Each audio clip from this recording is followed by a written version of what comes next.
Hello mga ka-Indayena, at dahil first birthday na aking kako, samahan niyo po akong mag-prepare para sa kanyang pictorial for his day. At syempre, samahan niyo din po kami na igala siya sa mall at kumain ng favorite niyang chimken. Maaga pala ako nagising para ayusin at i-prepare ang mga items na nabili ko sa Shopee. Ito yung mga happy birthday letter, may number 1 balloon, mga regular balloons. Sa dami ng balloons, sumakit ang mga daliri ko, kakabuhol. At umorder din pala ako ng box na may letter para sa pangalan niya. Bilang isang fur mom, excited tayo para sa first birthday na ating mga fur baby. Iba talaga pag binibigyan natin ng effort at hands-on tayo sa ganitong special day na ating mga alaga. Na kahit gaano tayo ka-busy pag ganitong mga event ng mga mahal natin, syempre di natin palalagpasin. Tcharan! Ayan po ang naging outcome na aking design para sa kanyang first birthday pictorial. Blue pala ang naging motif na kanyang first birthday. Ako, happy birthday, my love.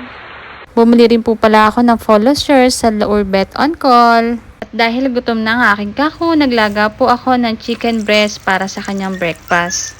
After ko pong ilaga, ayan, hinamihimay ko na siya kahit mainit-init pa. At dahil naamoy na nila ang chicken, ayan, mga nakaabang na aking mga alaga. Di na makapag-antay sa kanilang chicken. After po niyang kumain, syempre agad-agad nag-prepare na kami at pinartneran ko pa po talaga siya sa kanyang damit.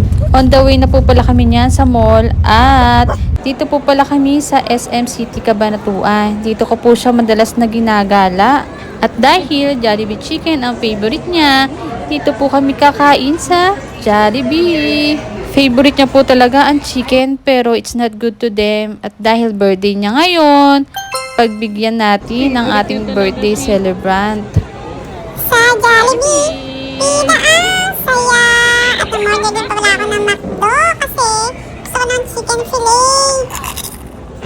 Pauwi na po pala kami niyan. Diretso kami para kunin ang kanyang first birthday cake. Sobrang nag-enjoy ang aking kako for today's gala. Sobrang dami niya kasi nakikitang mga dog din dito sa mall. Ayan na nga. Mukhang napagod siya kakalakad, kaya ayan, borlog siya pauwi. Di ko na po pala nabigyohan ang pagkuha ng kanyang cake. Ayan po ang kanyang first birthday cake na na-order ko sa Cakes by Luna. Ayan lang mga ka-Indayena. Thank you for watching. Ito ang inyong Indayena na nagsasabing, God bless everyone!